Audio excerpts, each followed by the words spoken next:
Welcome to Flashback, and we are really going back in time, kind of, but to one of the most iconic games in the entire world. It's Sonic the Hedgehog, the very original release Sonic game.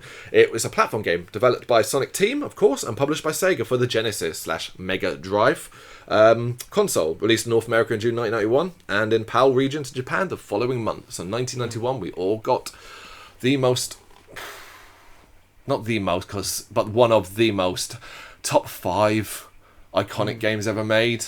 Yeah, I mean, you say it like almost in a bored kind of way, because it's a game that you everyone has spoken about to death over the years. It's such a classic game that everyone can attribute to their childhood, that they grew up playing. It was possibly one of the first games I ever played. I remember when I think of the Sega Mega Drive, that's the game I see in the console. Absolutely. And even now, when you go, okay, there's been so many Sonic games, but name me your top 3 Sonic games. Well, it may not be your number 1. It's certainly not my number 1.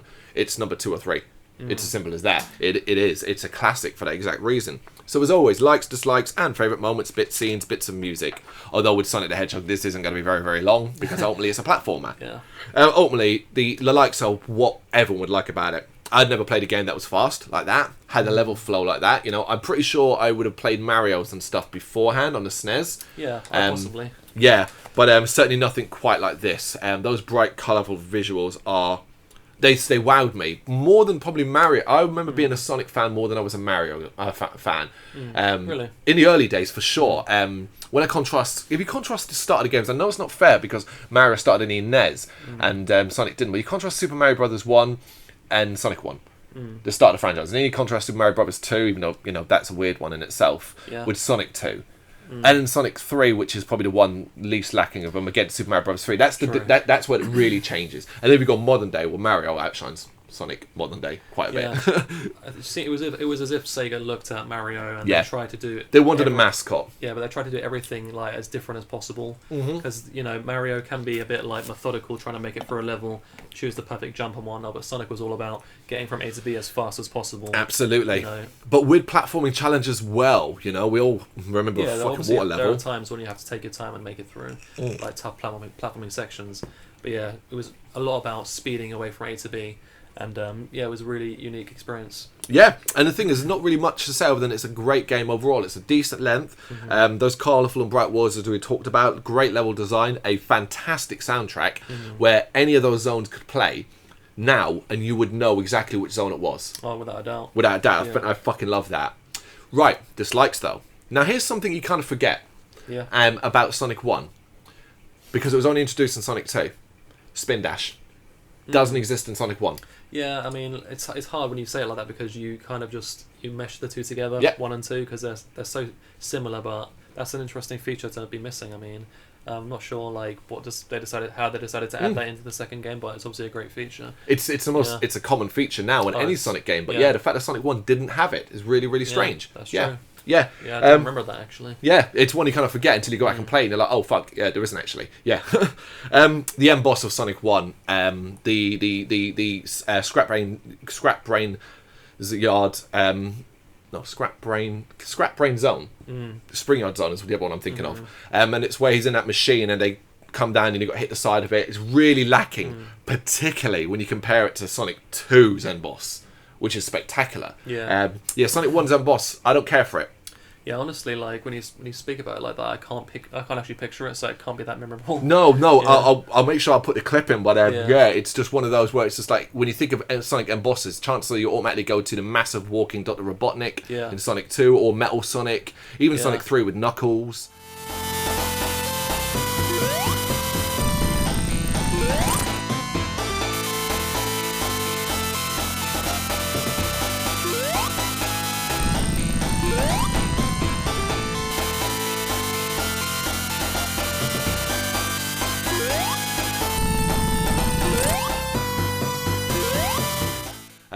But you don't think of that one in Sonic 1? No, I think like when you think of Sonic 1, you think of the Green Hill Zone, you think of the first level. That's like the image of it that I have in my mind. But beyond that, like obviously there's the other zones and stuff, but I think that's the most memorable like area of the game, really. Green Hill Zone, the soundtrack, that image is Sonic. That is it more than anything else. That's iconic. Yeah, and of course, it like all Sonic games, it's got a bitch of an underwater level. Oh, underwater levels in Sonic. Yeah. Don't get me wrong. Fun. That tension of as you're running out of air kills everyone. And Sonic drowning, you know, that's always like, that's a bit dark, you know.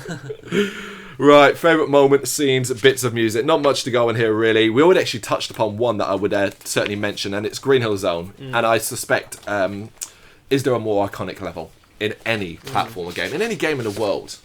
Yeah, I would say probably not. Yeah, I'd say more than Mario in that sense, like an iconic level. Yeah. You know, more than Mario, because a lot of Mario levels are effectively the fucking same.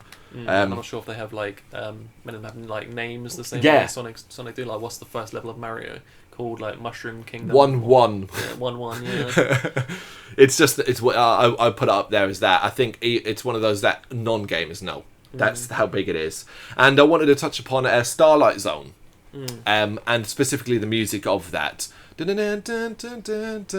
love Starlight Zone. Some great music in the game. Yeah. Don't get me wrong, although this isn't a Sonic 2 one, we'll be covering it in future. Sonic 2 kicks the shit out of Sonic 1 with music and everything. Well, I mean, especially saying it introduced the spin dash and had a lot more memorable, I think, zones for sure. Yeah, but that's really it about Sonic 1. It's available on everything. The remastered versions that appear on the mobile ports, I would advise control-wise, obviously it's not the best way to play it in that sense.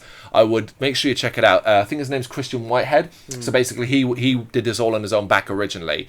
And basically Sega loved it so much, they basically made him in charge of these mobile ports. The Sonic, if you want to play Sonic in modern day, play it on the phone. You're going to play one of the greatest versions, including all his added extras and saving and stuff like that. He was the man behind the recent Sonic Mania, I believe. And I think it was Sonic CD originally that he did, I believe. That's right, Sonic CD, yeah. Yeah, they took a lot of features from that one he did. Do check out the games on mobile because of how much work into it. And if you do, although again it's not about Sonic 2, check out the Sonic 2 one because that put back a famous zone that was originally left out. Which was incredible. So there you go. Yeah, I remember actually back in the day, I think you might have had the first Sonic game even on Game Gear, I believe. Yeah, there's a Game Gear Master System version that's Sonic the Hedgehog, but not the same Sonic the Hedgehog.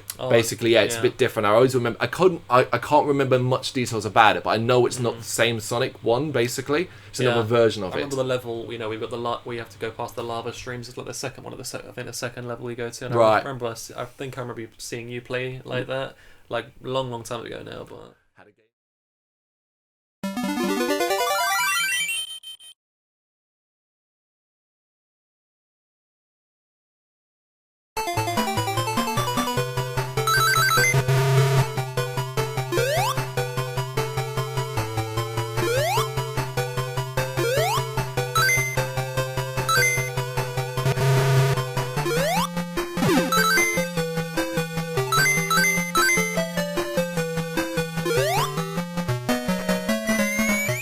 Game Gear back in the day. Battery fucking thing. A big bag of batteries for that. Yeah. There you go. There's Sonic the Hedgehog. Let us know what you think in the comments. Hit that like and subscribe button.